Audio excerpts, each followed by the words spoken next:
Settle in for a story from the Texas Panhandle in 1880, where dust and danger meet at a river crossing, and nothing is what it seems. Rattlesnake Ridge sat at the edge of the Texas Panhandle, where the river ran shallow enough for a ferry crossing. And on this particular afternoon in late summer, Julia Walsh watched the sky turn from blue to bruised yellow in the span of 10 minutes. She held the reins of a bay mare she had just finished training for a rancher up north, and the animal stamped nervously as the wind picked up. Julia had seen dust storms before, but this one rolled in like the end of the world, blotting out the sun and turning noon into twilight. The ferry operator, an old man named Pete, shouted for everyone to get inside the station house before the worst hit. Julia led her mare toward the small wooden building, squinting against the grit already stinging her eyes. Half a dozen travelers scrambled for shelter, pulling horses and mules behind them. The dust hit hard just as Julia ducked through the door, a wall of choking brown that slammed the shutters and made the lanterns flicker. Inside, bodies pressed close in the dim light. Julia found a spot near the back wall and tried to calm her mare. The animal's eyes showed white, and Julia whispered low and steady, running her hand down the warm neck. Across the cramped room, a man in a black hat watched her with the kind of focus that made her spine straighten. He had dark brown hair that curled slightly at his collar, a shadow of stubble on his jaw, and eyes that looked like they had seen too much. His vest was dusty, his gun belt worn but well kept, and he stood with the stillness of someone who knew how to wait. Julia glanced away, then back. He was still watching. She felt a prickle of unease. Pete moved through the crowd, handing out water from a bucket. Storm will pass in an hour or two. Nobody's crossing till it clears. People settled in, some sitting on crates, others leaning against the walls.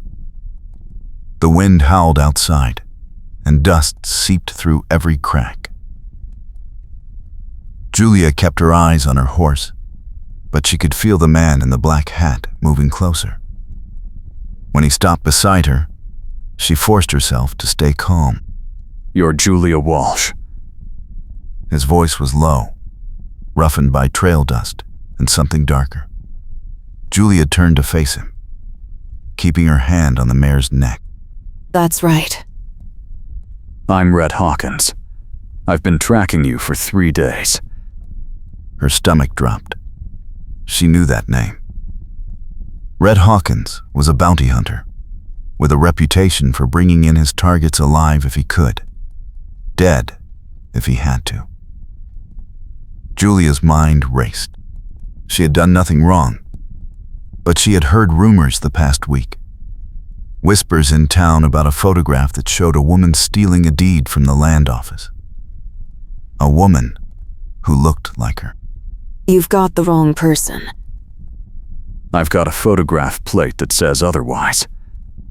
He pulled a small tin case from his vest pocket and opened it carefully, tilting it so she could see the image etched on glass. The photograph showed a woman in a tan shirt and dark pants, her face turned just enough to show her profile, her hand reaching for a document on a desk. The resemblance was close enough to make Julia's breath catch, but it was not her. "That's not me." Right build, right hair, right clothes. "I train horses. I don't steal deeds." Then why were you in Amarillo last Tuesday? "I was delivering a gelding to a buyer. I have the receipt." Convenient. Julia felt the walls closing in. The storm outside trapped them all here, and if Rhett decided to take her in, there would be no escape. Worse, if he believed she was guilty, he might not listen to anything she said. She needed time to think, to figure out who had set her up and why. Look, I don't know who that woman is, but it's not me. Check my hands. I work with horses every day. My hands are calloused from reins and rope, not from handling paper and ink. Rhett studied her for a long moment, then reached out and took her wrist. His grip was firm, but not rough. He turned her hand over, running his thumb across her palm. She felt the calluses there, the rough patches from years of hard work. His expression shifted, just a fraction. Could still be you. But you're not sure anymore. I'm sure enough. He let go of her wrist, but he did not step back. The ferry station felt smaller with him standing so close. Julia could smell dust and leather and something faintly like cedar. She forced herself to focus. If you take me in, you'll be turning in the wrong person. The real thief is still out there. Or you're lying. Why would I lie when I could just run? I had 3 days head start if I knew you were coming. Maybe you didn't know. Or maybe I'm not the one you're after. Rhett's jaw tightened.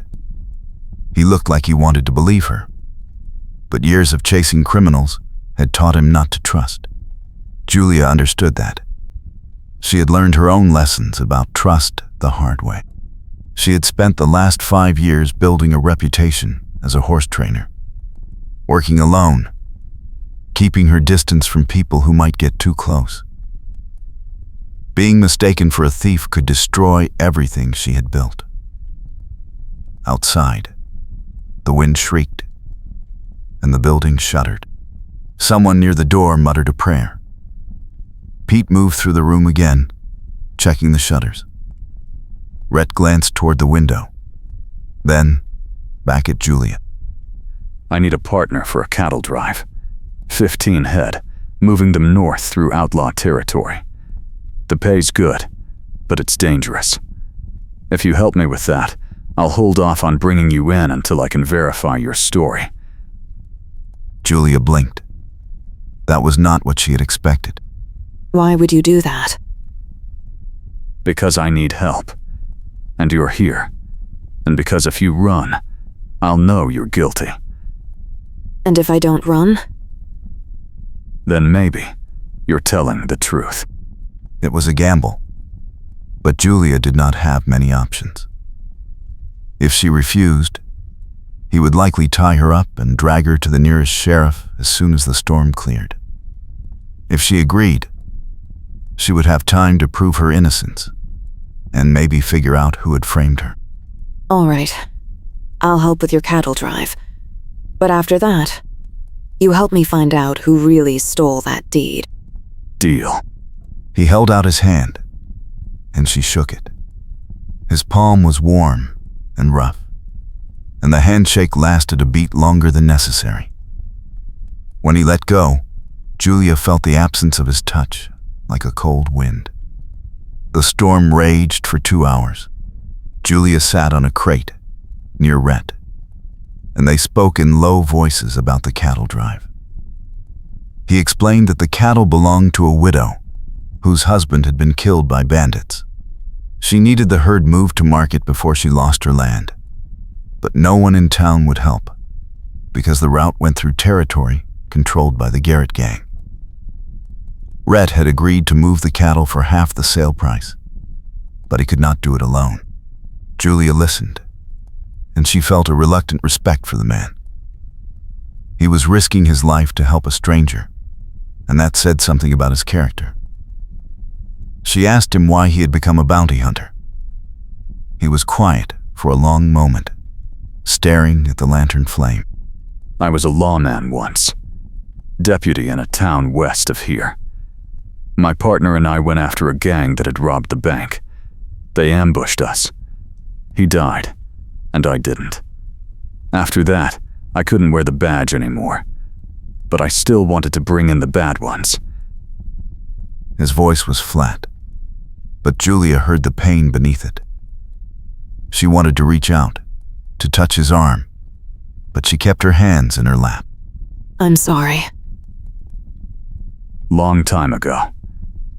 Doesn't mean it stops hurting. No, it doesn't. They sat in silence after that, and Julia felt a strange kinship with him. They were both alone, both carrying wounds they did not talk about. The storm began to ease as the sun dropped toward the horizon. The wind faded to a low moan, and the dust settled enough that Pete opened the shutters.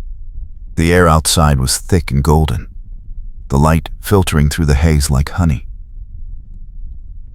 People began to stir, gathering their belongings and leading their animals toward the ferry.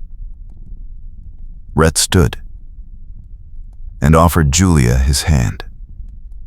She took it and let him pull her to her feet. We ride out at first light.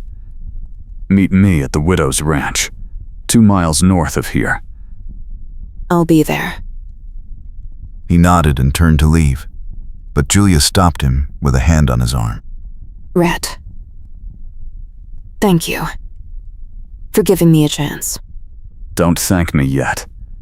If you're lying, I'll bring you in. I'm not lying. Then we'll get along fine. He walked out into the fading storm, and Julia watched him go. She felt something shift inside her, a crack in the wall she had built around herself. It scared her, but it also felt like hope. Julia crossed the river that evening and made camp under a stand of cottonwoods. She brushed down her mare and set up a small fire, cooking beans and hardtack for supper. As she ate, she thought about the photograph and who might have framed her. The deed that had been stolen belonged to a rancher named Tom Briggs, and it controlled water rights for a stretch of river that 6 cattlemen needed. Without that deed, Briggs could not prove his claim, and the land would go to auction. Someone wanted that land badly enough to steal the deed, and they had made sure the blame fell on someone else. Julia wondered if the real thief was connected to the Garrett gang, or if this was a separate crime. Either way, she needed to find the truth before Rhett changed his mind and turned her in. She lay down on her bedroll and stared up at the stars. The air smelled like dust and dry grass, and somewhere in the distance, a coyote howled.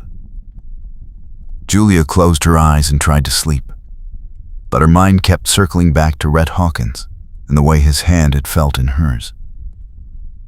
She told herself it meant nothing, but she knew she was lying. The next morning, Julia saddled her mare and rode north toward the widow's ranch. The land was flat and brown, dotted with scrub brush and the occasional mesquite tree. The dust storm had left a fine layer of grit over everything, and the sun climbed hot and white into a pale sky. She reached the ranch just after sunrise. It was a small spread with a weathered house, a barn, and a corral holding 15 nervous longhorns. Rhett was already there, talking to a woman in a faded calico dress. The widow, Julia guessed. She dismounted and led her mare toward them. Rhett turned as she approached, and his expression was unreadable. This is Julia Walsh. She'll be helping with the drive. The widow looked Julia up and down, then nodded. She was thin and tired, with graying hair pulled back in a bun. She told them to be careful, that the Garrett gang had been seen near the trail 2 days ago. Rhett promised to get the cattle to market, and the widow went back inside the house. Julia and Rhett began the work of moving the herd. The longhorns were skittish and stubborn, and it took the better part of the morning to get them moving in the right direction. Julia rode flank, keeping the stragglers in line, while Rhett took point. They worked well together, falling into a rhythm that surprised them both. By midday, they had covered 5 miles. They stopped to rest the cattle near a dry creek bed. Rhett dismounted and checked the hooves of his horse, a rangy buckskin gelding. Julia watched him work, noting the easy competence in his movements. You're good with animals. So are you. It's what I do. Why horses? Because they don't lie. People lie to you a lot? Enough. He glanced at her, and she saw a flicker of understanding in his eyes. He knew what it was like to be let down. They pushed on through the afternoon. The land grew rougher, with more rocks and gullies. Julia kept her eyes on the horizon, watching for movement.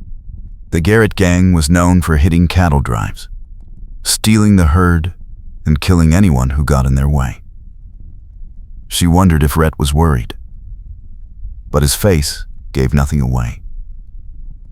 As the sun began to sink, they spotted a rider on a ridge to the east. Rhett pulled up and shaded his eyes. Could be a scout. For the Garrett gang? Maybe. Or just a drifter. What do we do? Keep moving. If they want the cattle, they'll come for us. Julia's pulse quickened. She checked the rifle in her saddle scabbard, making sure it was loaded. Rhett saw the movement and nodded approvingly. They pushed the herd harder, trying to make it to a narrow canyon before dark. The canyon would give them cover and limit the angles of attack. The rider on the ridge followed at a distance, never coming closer, but never falling back. By the time they reached the canyon, the sun was a red disk on the horizon. They drove the cattle into the narrow space and set up a hasty camp. Rhett built a small fire, and Julia unsaddled the horses. They ate jerky and drank water from their canteens. The fire crackled, and the cattle lowed softly in the gathering dark. Get some sleep. I'll take first watch. Wake me in 4 hours. Will do. Julia lay down on her bedroll, but sleep did not come easily. She kept thinking about the rider on the ridge and the photograph that had started all this trouble. She wondered if the two were connected. Finally, exhaustion pulled her under, and she dreamed of dust storms and faceless thieves. Rhett woke her just after midnight. The fire had burned down to embers, and the stars blazed overhead.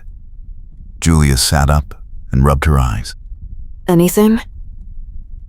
Quiet so far, but I don't like it.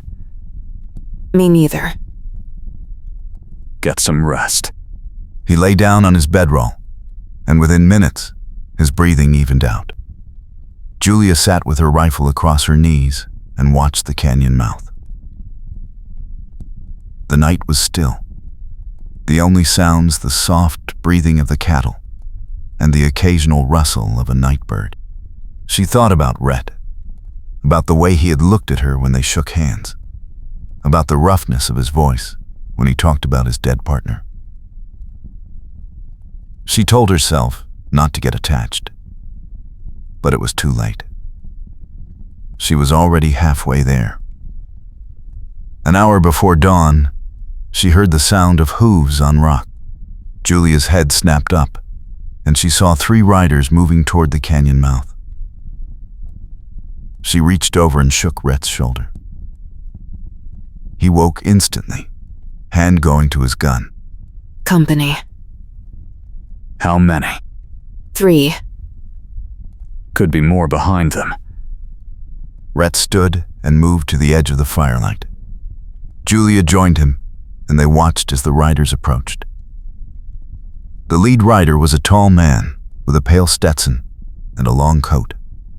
He stopped just outside the firelight and called out. The man said they were looking for strays and asked if Rhett had seen any. Rhett told him no. The man smiled, but it did not reach his eyes. He said they would be moving on then, and wished them luck with the drive. The 3 riders turned and rode back the way they had come. That was the Garrett gang. Yeah, Why didn't they attack? they're waiting for a better spot. Somewhere we can't defend. What do we do? Move fast and hope we make it to town before they catch us. They broke camp before dawn and pushed the herd hard. The cattle protested, but Rhett and Julia kept them moving. By mid-morning, they were out of the canyon and onto open prairie again.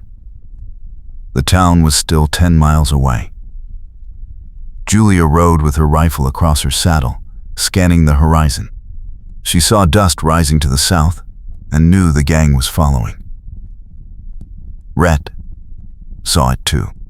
They're coming. Can we outrun them?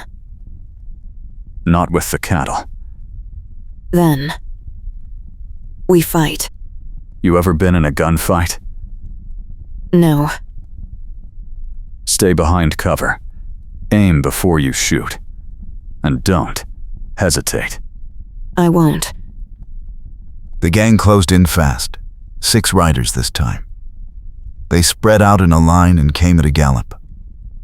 Rhett shouted for Julia to drive the cattle toward a low rise with scattered boulders. She wheeled her mare and pushed the longhorns hard, and they bolted for the rise. Rhett followed, firing over his shoulder to slow the gang down. Julia reached the boulders first and dismounted, dragging her rifle from the scabbard. Rhett slid off his horse and took cover behind a rock next to her. The gang opened fire, and bullets ricocheted off stone. Julia sighted down her rifle and fired, hitting one of the riders in the shoulder. He spun off his horse and hit the ground hard. The gang scattered, taking cover behind rocks and scrub. For several minutes, it was a stalemate, both sides trading shots, but unable to advance. Then, Julia heard a sound that made her blood run cold. More riders coming from the east. She glanced at Rhett, and his face was grim. We're pinned.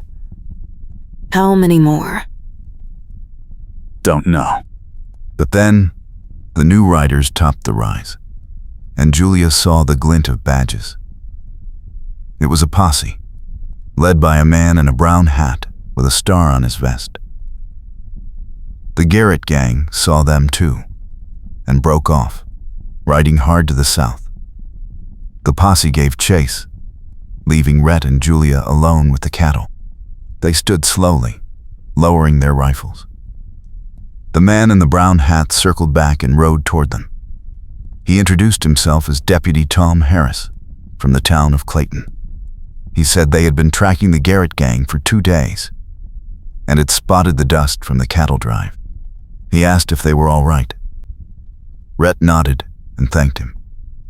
Harris tipped his hat and rode off to join the posse. That was close. Too close. We should keep moving. Agreed.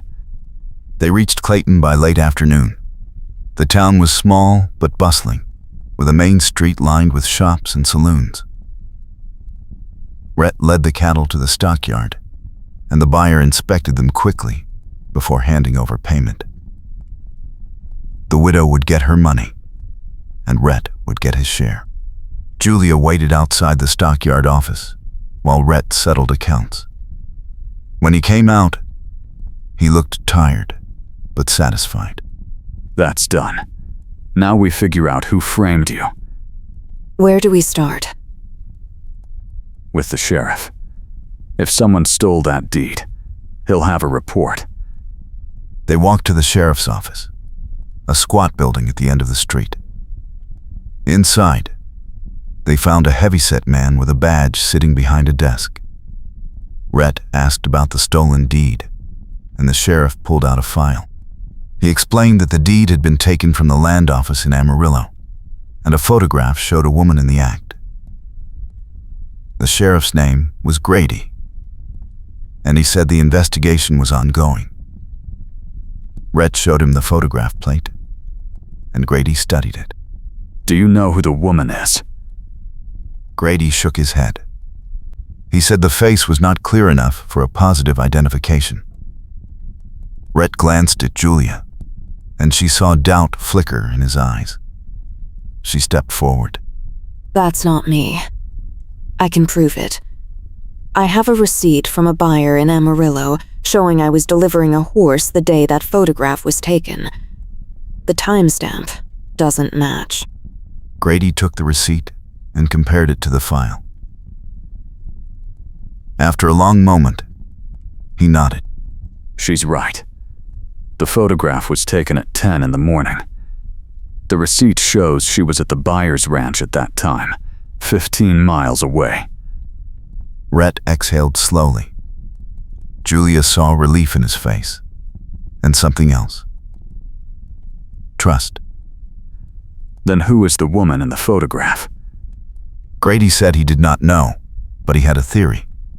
There had been rumors of a woman working with the Garrett gang, someone who could slip into places without raising suspicion. He thought the woman in the photograph might be her. Julia felt a surge of anger. Someone had used her likeness to cover their tracks, and it had nearly destroyed her life. How do we find her? Grady said the gang had been operating out of Rattlesnake Ridge, using the ferry crossing as a base. He suggested they start there. Rhett thanked him, and they left the office. Outside, the sun was low, casting long shadows across the street. We go back to the ferry. And do what? Ask questions. Someone there knows something. They rode back to Rattlesnake Ridge as the sun set. The ferry was quiet, the storm long past. Pete was closing up the station house when they arrived. Rhett asked him about the Garrett gang, and Pete's face went pale. He said he did not know anything, but his eyes told a different story. Rhett pressed him, and finally Pete admitted that a man named Roland Lockhart had been paying him to look the other way when certain people crossed the ferry.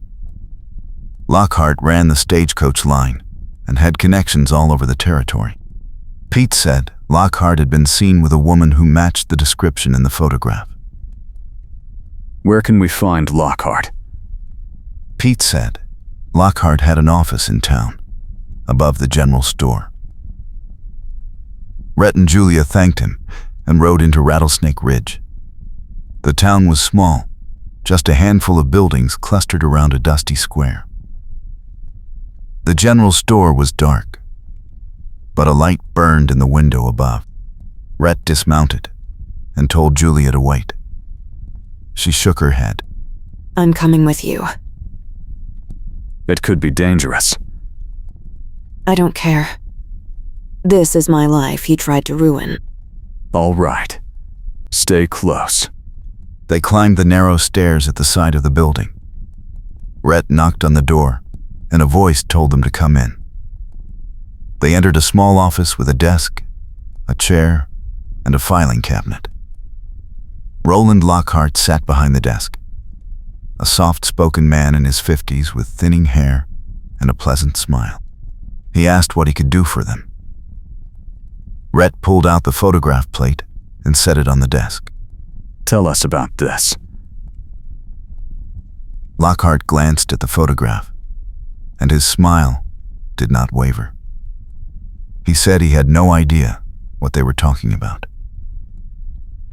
Rhett leaned forward, his voice hard. Pete says you've been paying him to help the Garrett gang, and we know you've been working with a woman who looks like Julia Walsh. Lockhart's smile faded. He stood slowly, and Julia saw his hand move toward the drawer of his desk. Rhett was faster. He drew his gun and leveled it at Lockhart. Don't. Lockhart froze, then raised his hands. Where's the deed? Lockhart said he did not have it. He said the woman had taken it and disappeared. Rhett did not believe him. He told Julia to search the office. She moved to the filing cabinet and pulled open the drawers. In the bottom drawer, she found a leather satchel. Inside was a stack of papers, and on top was the stolen deed. Found it. Lockhart's face darkened. He said they had no proof he was involved. Rhett holstered his gun and picked up the photograph plate. This photograph was taken in your office. I can see your dusk in the background. Lockhart's expression shifted from pleasant to cold. He admitted that he had hired the woman to steal the deed. He said Tom Briggs' water rights were worth a fortune, and he needed them before the judge's circuit ended and the land went to auction. He had planned to buy the land cheap and sell the water rights to every cattleman in the territory. The woman in the photograph was his cousin, a member of the Garrett gang. She had agreed to help in exchange for a cut of the profits. But after the theft, she had double-crossed him and taken the deed for herself. Lockhart had been trying to find her ever since. Where is she now? Lockhart said he did not know. She had gone into hiding after the photograph surfaced. Julia felt a surge of frustration. They had the deed, but the woman who had framed her was still out there. Rhett seemed to read her thoughts. We'll find her. But first, we take Lockhart to the sheriff. They tied Lockhart's hands and marched him down the stairs. The street was empty, the town asleep. They rode back to Clayton with Lockhart between them, and by the time they reached the sheriff's office, it was past midnight. Grady was asleep in a cell, but he woke when Rhett pounded on the door. They explained what they had found, and Grady locked Lockhart up. He thanked them and said he would send word to the neighboring towns to watch for Lockhart's cousin. Rhett and Julia left the office and stood in the street. The night was cool, and the stars were bright. Julia felt exhausted, but relieved. Her name was clear, and the deed was safe. You did good. So did you. What will you do now? Go back to training horses, I guess. You could come with me. Julia looked at him, surprised. Rhett's face was shadowed, but she could see the sincerity in his eyes. I need a partner. Someone I can trust. And I trust you. You barely know me. I know enough. Julia felt her heart race. She had spent so long keeping people at a distance, afraid of being hurt. But Rhett was different. He had seen her at her worst, and still believed in her. I don't know anything about bounty hunting. You know about horses, and you know how to shoot. That's more than most. And what happens when the job's done? We find another job. Together? Together. Julia smiled, and for the first time in years, she felt like she could breathe. All right. I'm in. Good. He stepped closer, and she tilted her head back to look at him. His hand came up to cup her cheek, and she leaned into the touch. I've been wanting to do this since the ferry. What's stopping you? He kissed her, slow and careful, like he was afraid she might break. Julia kissed him back, her hands coming up to grip his vest. The kiss deepened, and she felt the world fall away. When they finally pulled apart, they were both breathless. We should get some rest. Where are we going next? Wherever the work takes us. Sounds good to me. They spent the night at the hotel in Clayton, in separate rooms, though Julia found it hard to sleep, knowing Rhett was just down the hall. In the morning, they met for breakfast at the cafe. Over coffee and eggs, they made plans. Rhett had a lead on a job escorting a payroll wagon through Apache territory. It would pay well, but it would be dangerous. Julia agreed without hesitation. They finished breakfast and walked to the livery to collect their horses. As they saddled up, Grady came running down the street. He said he had news. One of his deputies had spotted a woman matching the description of Lockhart's cousin at a ranch outside town. She was hiding out with a man named Carl Briggs, Tom Briggs' estranged brother. Carl had been trying to get control of his brother's land for years, and it looked like he had hired Lockhart and the woman to steal the deed. Rhett and Julia exchanged a glance. Let's go. They rode hard to the ranch, a rundown spread on the edge of the territory. The house was small and shabby, and the corral was empty. Rhett dismounted and approached cautiously, his hand on his gun. Julia followed, her rifle ready. They heard voices inside, a man and a woman arguing. Rhett kicked the door open, and they burst in. Carl Briggs stood by the fireplace, a thin man with a sour face. The woman was across the room, and Julia's breath caught. She looked almost exactly like Julia, with the same build and hair color. But her face was harder, her eyes colder. The woman reached for a gun on the table, but Rhett was faster. He fired a shot into the ceiling, and the woman froze.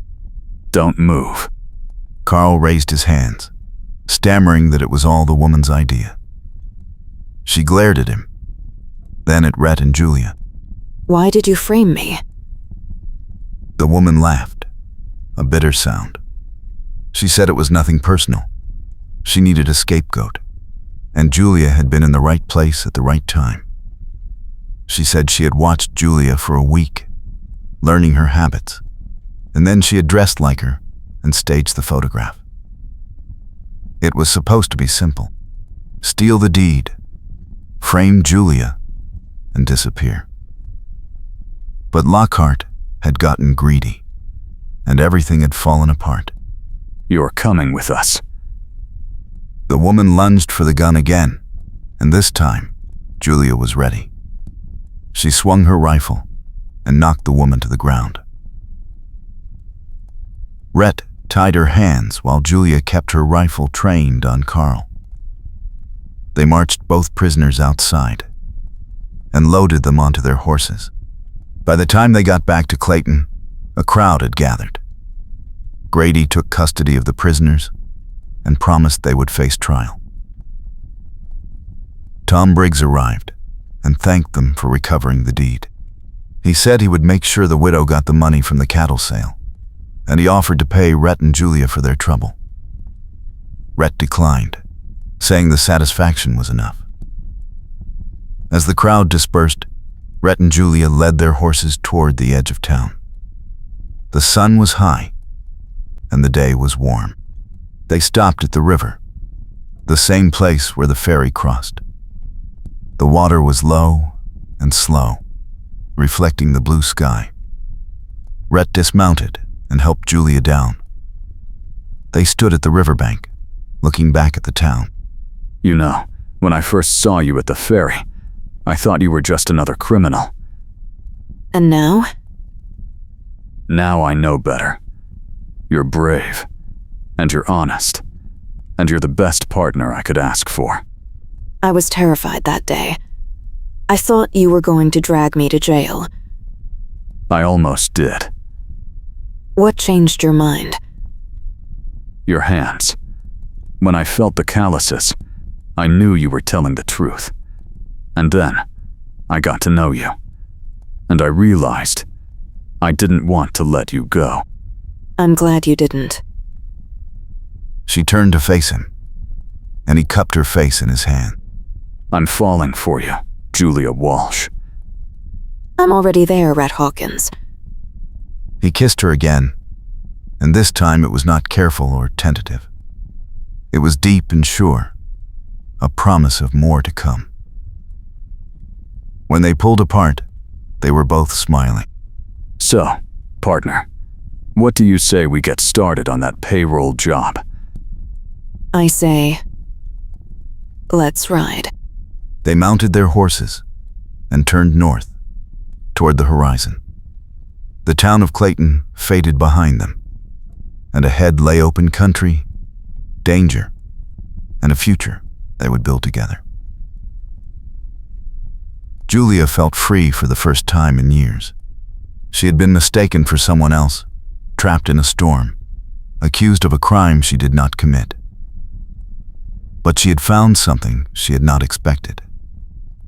She had found a partner, a purpose, and a love that felt as real as the ground beneath her feet. Rhett glanced at her, and she saw the same hope reflected in his eyes. They had a long road ahead, but they would travel it together.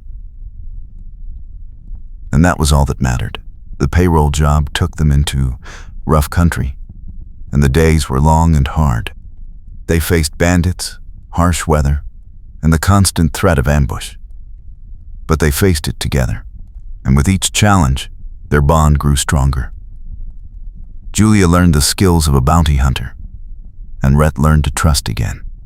They made a good team, complementing each other's strengths and covering each other's weaknesses. One night, camped under the stars, Rhett told her about his dead partner and the guilt he had carried for years. Julia held his hand and listened, and when he was done, she told him it was not his fault. She said his partner would want him to live, not just survive. Rhett looked at her with gratitude and something deeper. He said she had given him a reason to believe in the future.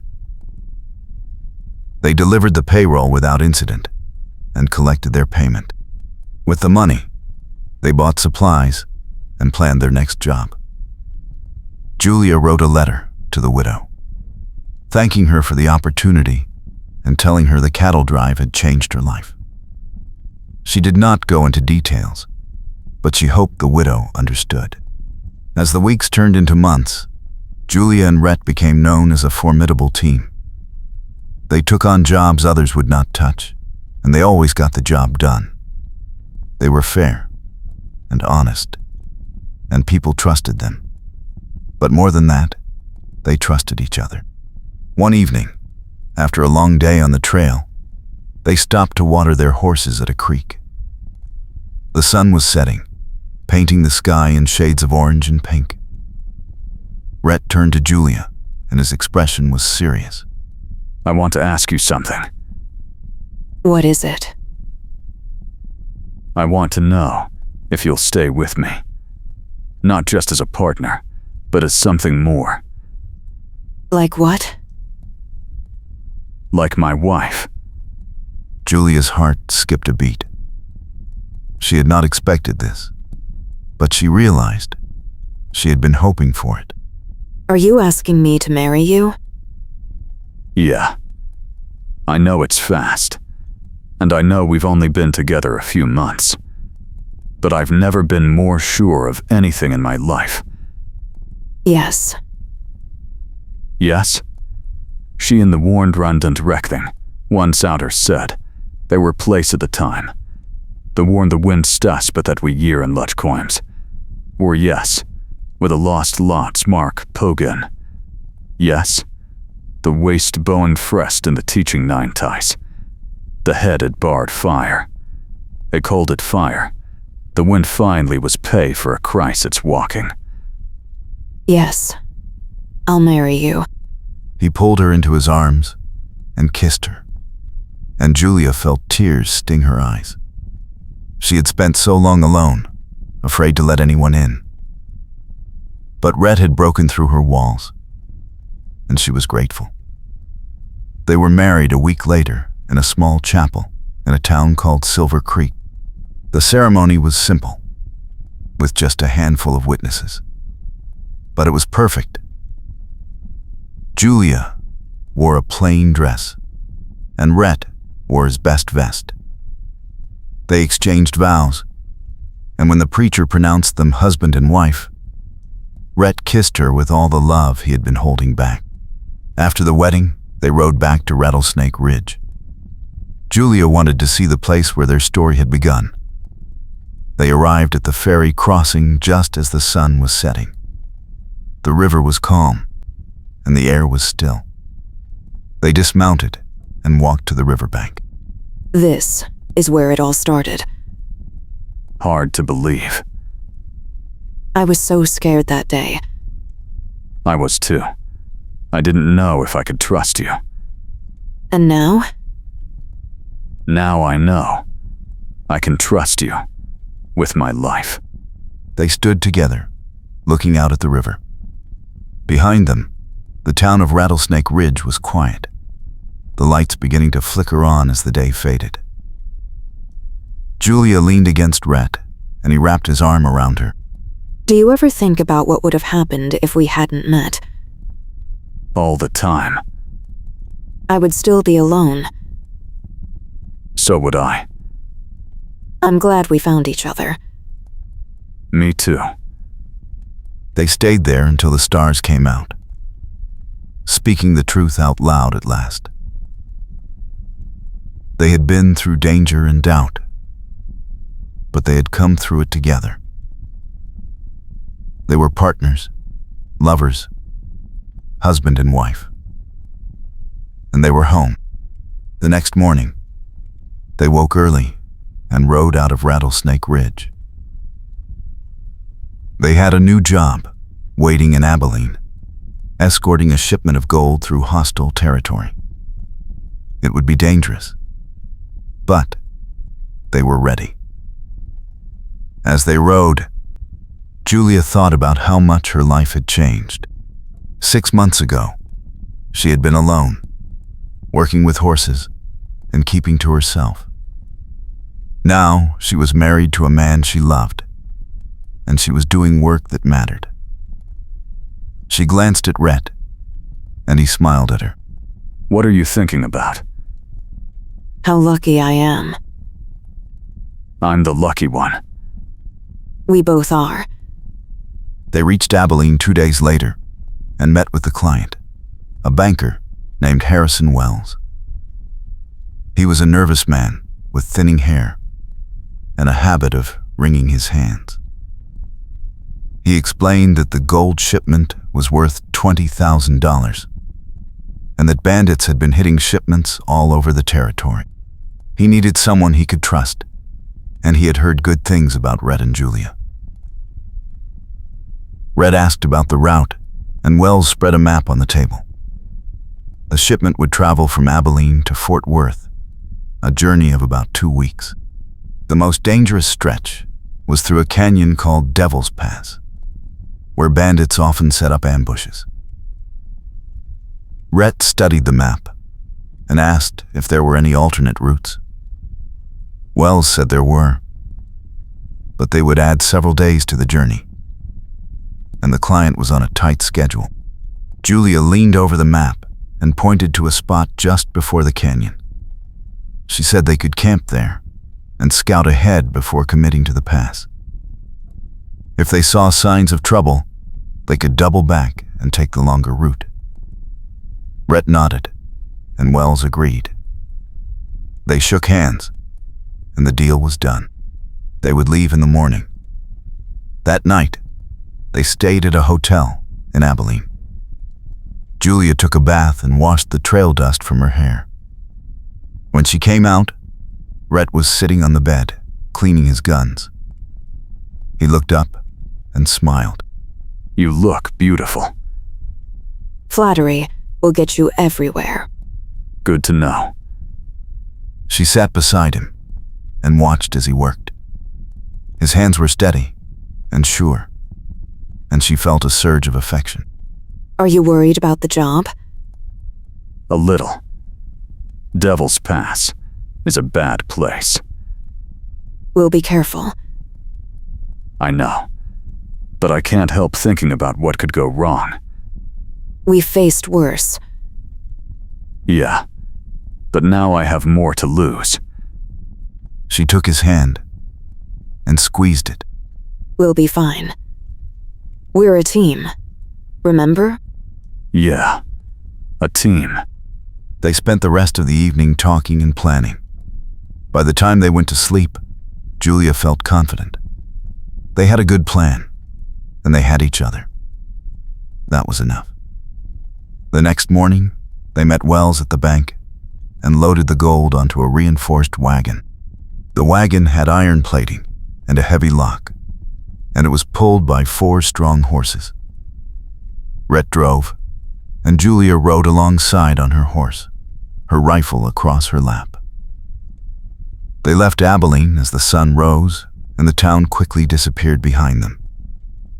The first few days were uneventful. The weather was clear, and the road was good. They passed other travelers in freight wagons, and everyone nodded in greeting. Julia kept her eyes on the horizon, watching for trouble. On the 4th day, they reached the edge of the canyon. Rhett pulled the wagon to a stop and climbed down. Julia dismounted and joined him. They stood at the mouth of the canyon, looking at the narrow passage ahead. The walls were steep and rocky, and the road wound through the center. It was the perfect place for an ambush. I don't like it. Neither do I. Let's scout ahead. They left the wagon hidden behind a cluster of rocks and rode into the canyon on foot, leading their horses. The air was cooler inside, and the sound of their footsteps echoed off the walls. They moved, slowly, watching for signs of danger. About a mile in, they found what they were looking for. Fresh tracks in the dirt, several horses, and the remains of a campfire. Someone had been here recently, and they were waiting for a target. Bandits. Yeah, probably watching the road. We should turn back. Agreed. They returned to the wagon and turned it around. They would take the longer route, even if it added time. It was better to be late than dead. They retraced their steps and found the alternate road, a narrow trail that led through rolling hills. The going was slower, but it was safer. They camped each night under the stars, and Julia cooked simple meals over the fire. Rhett told her stories about his life before bounty hunting, and she told him about growing up on a ranch in Kansas. They laughed and talked, and the days passed quickly. On the 10th day, they encountered trouble. They were crossing a shallow river when a group of riders appeared on the far bank. There were 5 of them, rough-looking men with guns. The leader was a big man with a scarred face and a mean grin. He called out to Rhett and demanded they hand over the wagon. Rhett stopped the wagon in the middle of the river and stood up. Not happening. The leader laughed and said they would take it by force if they had to. Julia raised her rifle and aimed at the leader. You can try. The bandits hesitated, and Rhett took advantage of the moment. He whipped the horses, and the wagon surged forward through the water. Julia fired a shot over the bandits' heads, and they scattered. Rhett drove the wagon up the far bank and onto the road. Julia followed, firing another shot to keep the bandits back. They raced down the road, the wagon bouncing over the rough ground. Behind them, the bandits gave chase. Julia reloaded and fired again, hitting one of the riders in the shoulder. He fell from his horse, and the others slowed. Rhett turned a corner and found a narrow gap between 2 hills. He drove the wagon into the gap and pulled it to a stop.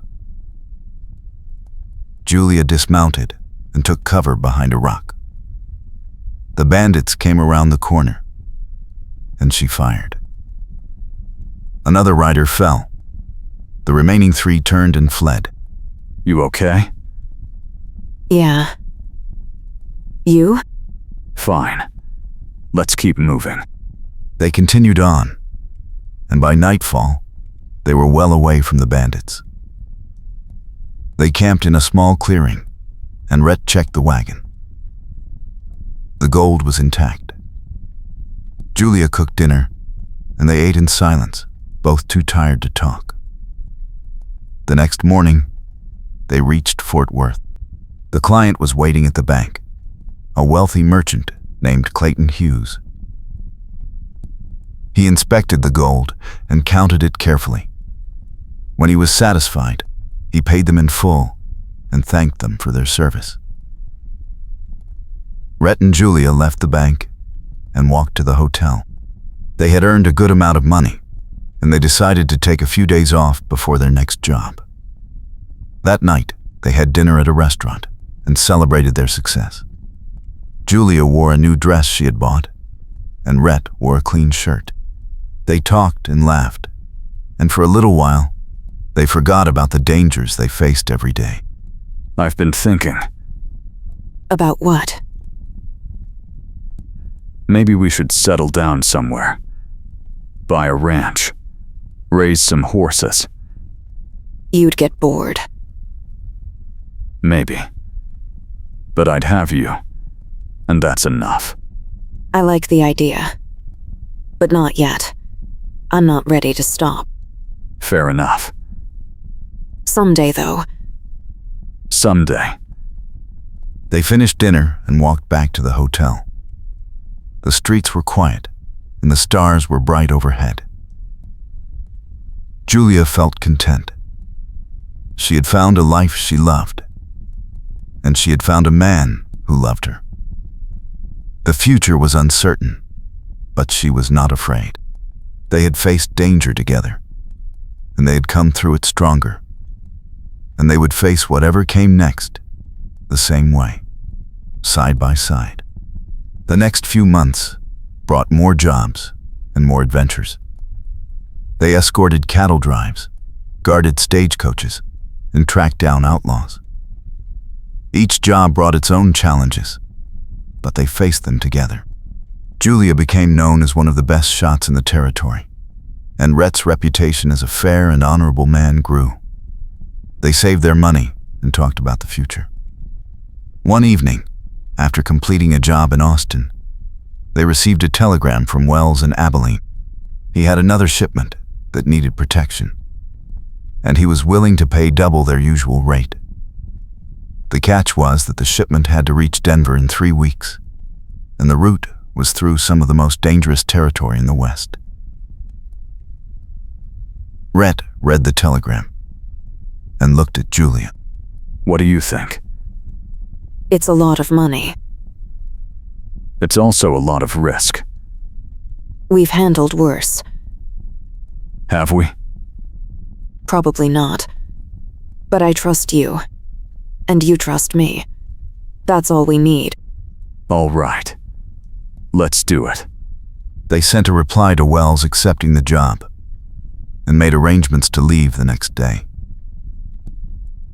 They bought extra ammunition and supplies, and Julia spent the evening checking their gear. Rhett sat by the fire, sharpening his knife. He was quiet, and Julia could tell he was worried. What's on your mind? I keep thinking about what could go wrong. That's not like you. I know, but I can't shake the feeling that this job is different. Different how? I don't know. Just a feeling. We'll be careful. And if things get too dangerous, we'll turn back. Promise? I see in the Morn Drandant Reckling, and in Souders said, there were place at the time. The more the wind stas but that for year and Dutch carms. There were doth.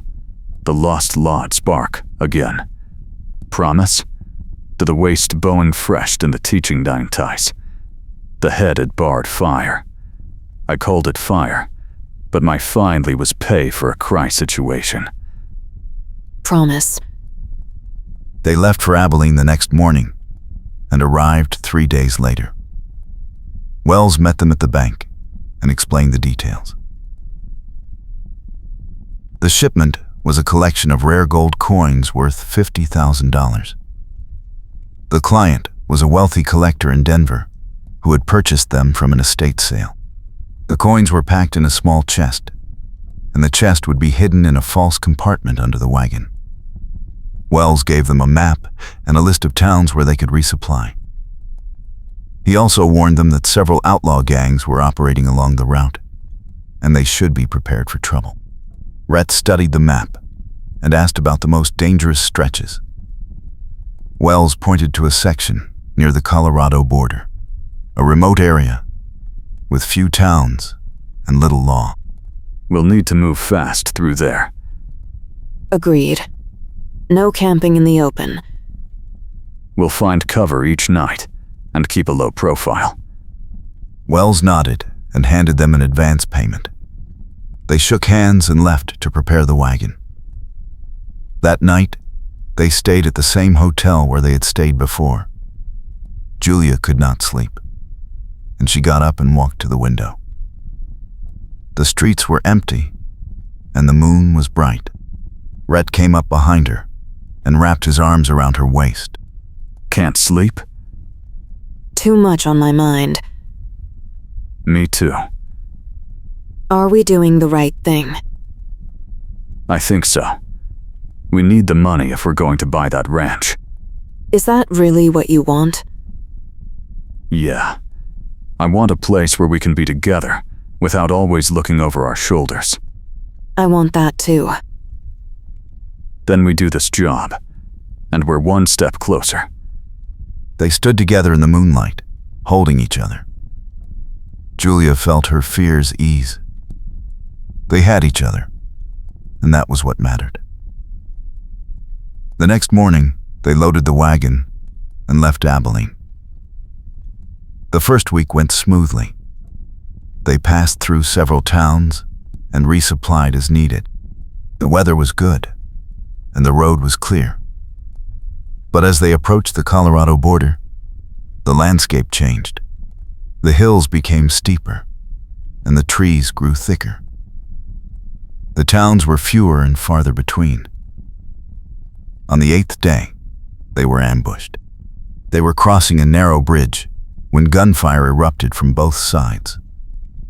Rhett whipped the horses, and the wagon raced across the bridge. Julia returned fire, and several of the attackers fell back. But one of them got close and grabbed the side of the wagon. Rhett pulled his revolver and shot the man, and he fell into the river below. They made it across the bridge and kept going. The bandits gave chase, but Julia kept firing, and eventually they gave up. Rhett slowed the wagon and pulled over to check for damage. One of the wheels had a crack, but it would hold for now. That was too close. We need to be more careful. Agreed. Let's find a place to camp and rest. They found a secluded spot in a grove of trees and set up camp. Julia cooked a simple meal, and they ate in silence. Rhett was tense, and she could see the worry in his eyes. Talk to me. I'm scared. Of what? Of losing you. You're not going to lose me. You don't know that. Neither do you. But we can't live in fear. I know. But I can't help it. Then hold on to me. And don't let go. He pulled her close, and they sat together by the fire until the flames died down. The next few days were quieter. They avoided the main roads and took back trails whenever possible. The wagon moved slowly, but they made steady progress. On the 12th day, they reached a small town called Cedar Springs. They resupplied and asked the locals about the road ahead. An old man warned them about a gang that had been terrorizing travelers near the border. He said the gang was led by a man named Black Jack Keller, a ruthless outlaw with a reputation for violence. Rhett thanked the man and bought extra ammunition. That night, they camped outside the town. Julia cleaned her rifle, and Rhett studied the map. We're 2 days from the border. And then? Then we're in Colorado, and it's mostly clear from there. So we just have to survive 2 more days. Yeah, just 2 more days. They set out early the next morning. The road climbed into the mountains, and the air grew colder. Snow dusted the peaks, and the wind was sharp. By mid-afternoon, they were deep in the wilderness. The trees were thick, and the road was narrow. Rhett drove slowly, watching for signs of trouble. Suddenly, a shot rang out, and one of the horses screamed and fell. The wagon lurched to a stop. Rhett grabbed his rifle and jumped down. Julia took cover behind the wagon and scanned the trees. She saw movement and fired. A man fell from the branches. More shots came from the right, and Rhett returned fire. Julia counted at least 6 attackers. They were surrounded. Stay down! I see them. The fight was fierce. Bullets splintered the wood of the wagon, and the air was thick with smoke. Julia reloaded and fired again, hitting another attacker. Rhett moved around the wagon, picking off targets with deadly accuracy. But they were outnumbered, and the attackers kept coming. One of them rushed the wagon, and Rhett shot him at point-blank range. Another came from the left, and Julia dropped him with a single shot. The battle lasted only a few minutes, but it felt like hours. When the smoke cleared, 5 bodies lay on the ground. The 6th attacker had fled. Rhett checked the wagon. The gold was still there, but the wheel was badly damaged now. We need to fix this fast. How long? An hour. Maybe 2. I'll keep watch. Rhett went to work on the wheel while Julia stood guard. The forest was silent, but she felt eyes on her. She kept her rifle ready and scanned the shadows. An hour passed, and Rhett finished the repair. He stood and wiped the sweat from his forehead. That should hold. Good. Let's move. They climbed onto the wagon and started moving again. The sun was setting, and the shadows were growing long. Julia felt a chill that had nothing to do with the cold. They rode through the night, not daring to stop. By dawn, they reached the Colorado border. The road opened up, and the trees thinned. They were safe, at least for now. 2 days later, they arrived in Denver. The client met them at a warehouse and inspected the chest. He counted the coins and verified their authenticity. When he was satisfied, he paid them in full, along with a generous bonus for their trouble. Rhett and Julia left the warehouse and walked to their hotel. They were exhausted, but they were alive.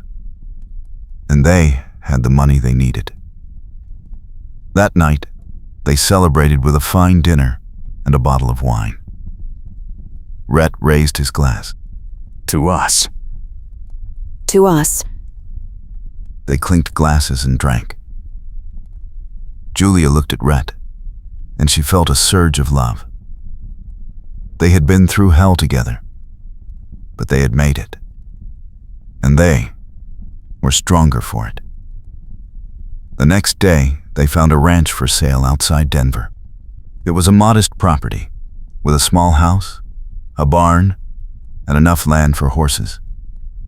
The price was fair, and they had enough money to buy it outright. Rhett signed the papers, and the ranch was theirs. They moved in the following week. Julia set up the barn and started training horses again. Rhett built fences and repaired the house. It was hard work, but it was honest work. And for the first time in a long time, they felt at peace. One evening, as the sun set over the mountains, they sat on the porch and watched the sky turn orange and pink. Julia rested her head on Rhett's shoulder. We did it. Yeah. We did. I love you. I love you too. They sat together in the fading light, knowing that whatever came next, they would face it together.